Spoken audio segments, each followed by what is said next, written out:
বদ্রি পাখির হাড়ি আর ব্রিডিং বক্সের মধ্যে কোনটা ভালো?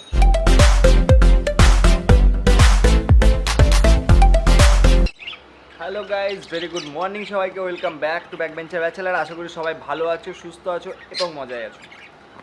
তো আজকে ভিডিওর টপিকটা খুব একটা ইন্টারেস্টিং ভিডিওর টপিক।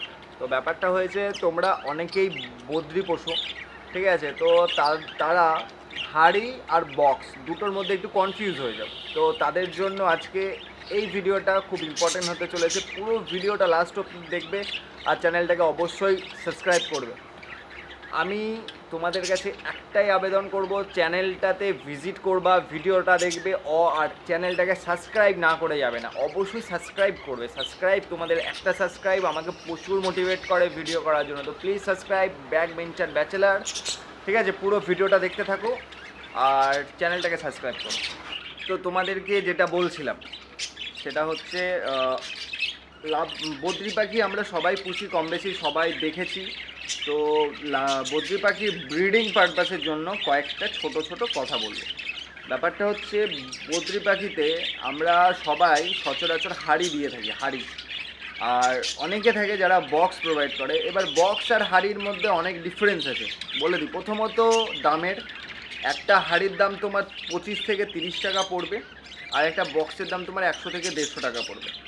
এইবার হাড়ির ব্যাপারটা হচ্ছে, হাড়ি তুমি যতই বড় দাও যতই ছোট দাও, ডাজ নট ম্যাটার। ব্যাপারটা কি হয়ে যায়, হাড়িতে ডিম ফুটবে, আবার অনেক সময় ফোটে না। আর হাড়িতে কি হয়, বাচ্চা একটা টাইমে বড় হয়ে যায়, যখন এইটুকুটুকু যখন সাইজ হয়, যখন ওরা একটু দাঁড়াতে শেখে, তখন ওরা কি করে, হাড়ি থেকে বেরিয়ে যায়। তো এই জন্য অনেকের সমস্যা হয়। কিন্তু বক্সে সেটা হয় না। বক্সে একটা বদ্রি পাখির জন্য যথেষ্ট স্পেস থাকে, তারা নিজের মতন করে সুন্দরভাবে ব্রিডিং করতে পারে, আর বাচ্চাগুলো অনেকটা জায়গা পায়, যার কারণে বাচ্চা মরার চান্সটা কমে যায়। হাড়িতে অনেক সময় বাচ্চা মরে। আমি হাড়ি বক্স দুটো দিয়েই ট্রাই করে দেখেছি। হাড়িতে আমি ট্রাই করে দেখেছি, হাড়ির রেজাল্টটা আমি অত ভালো পাইনি। বাট আমি যতজনের কাছে বদ্রি পাখির বক্স দেখেছি, তাদের কাছে তাদের ব্রিডিংটা অন্তত খুব ভালো হয়। এবার বক্স আর হাড়ি কীরকম দেখতে হয় সেটা দেখাও, আর কি কি করতে হয় সেটাও তোমাদেরকে বলছি। তো বদ্রি পাখির বক্স অনেকটা এরকম দেখতে হয়, ঠিক আছে? দেখতে পাচ্ছ যথেষ্ট বড় সাইজটা, বদ্রি পাখির বক্সটা যথেষ্ট বড়, ঠিক আছে? এইখানটাতে ওরা দাঁড়াতে পারে, আর ভেতরে একটা এবার বদ্রি পাখির বক্সের ভেতরে তোমাদেরকে একটু স্পেসটা দেখায়। এইখানে কতটা স্পেস তোমরা পাচ্ছ সেটা তোমাদেরকে একটাবার দেখিয়ে দিই। এই দেখো, যদি বক্সটা আমি যেরকম নর্মাল সাইজ যদি সেরকম করতে যাই, বক্সের ভেতরে মোটামুটি যথেষ্ট বেশি স্পেস আছে। তো এখান থেকে বদ্রি পাখির বাচ্চা যতক্ষণ না বড় হবে ততক্ষণ বেরোতে পারবে না। আর বক্সটা আরেকটা কারণে সেফ, কারণ বক্সের ভেতরে অনেকটা যেহেতু জায়গা থাকে, স্পেস থাকে, তো সেই জন্য ডিম বাচ্চাটাও খুব ভালো হয়, ঠিক আছে? আর বক্স তোমার এই দেখো, এই হলো বক্স সিস্টেম। এবার হাড়িটা দেখায়, তোমরা নিজেরাই বুঝে নাও কোনটা ভালো কোনটা খারাপ।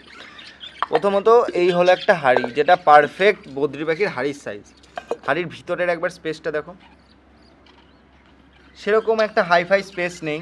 আর এই দেখো, এই একটা ফুটো। তো তোমরা দুটো জিনিস, একটা তোমাদেরকে দুটো জাস্ট পাশাপাশি নিয়ে আমি জাস্ট কম্পেয়ার করে দেখাই। জাস্ট একটা জিনিস দেখো, বক্স এই হলো কতটা স্পেস থাকে ভেতরে, আর হাড়ির ভেতরে কতটা স্পেস থাকে। তো বদ্রি পাখি যখন বাচ্চা একটু বড় হয় বা দাঁড়াতে শেখে না, তখন ওরা হাড়ির বাইরে চলে আসে, আর হাড়ির উপরে এরকম একটা ঢাকনা দিতে হয়, ঠিক আছে? সে তোমরা যেরকম ঢাকনা দিতে পারো। হাড়ি অনেকে বড় নেয়, ঠিক আছে? কিন্তু হাড়ির একটা জিনিস তোমরা বোঝো, নোটিস করো, হাড়ির ভেতরটা কিন্তু গলি থাকে। হাড়ির যে ভেতরটা আছে সেটা কিন্তু গলি থাকে, ঠিক আছে? তো এবার এই কারণে ডিমটা ফুটাতে সুবিধা হয়। বক্সে কি হয়, যেহেতু জায়গা সমান, ঠিক আছে? তো বদ্রি পাখির বাচ্চাদেরও অনেকটা সুবিধা হয় দাঁড়াতে, জায়গা ভেতরে ওরা ঘুরতে টুরতে পারবে, এইটাতে নাই। আর ময়লা হলে বক্সে মানে পরিষ্কার করতে সুবিধা, হাড়িতে নেই। আর হাড়ির ভাঙার চান্স থাকে, বক্সে নেই।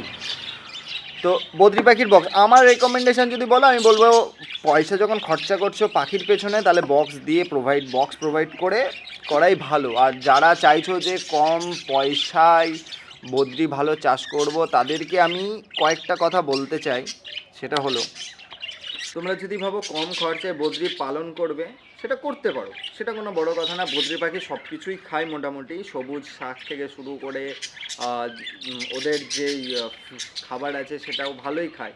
কিন্তু আমি বলবো তুমি যখন পাখি ভালোভাবে করতে চাইছো, যে তুমি চাও যে আমার পাখি আমি লস করব না, আমি পাখি পুষে যে বাচ্চাগুলো হবে আমার সেইগুলো যাতে না মরে, তারা যাতে সুস্থভাবে বেরোয়, তাহলে আমি বলবো ব্রিডিংয়ে একটু নজর দিতে হবে।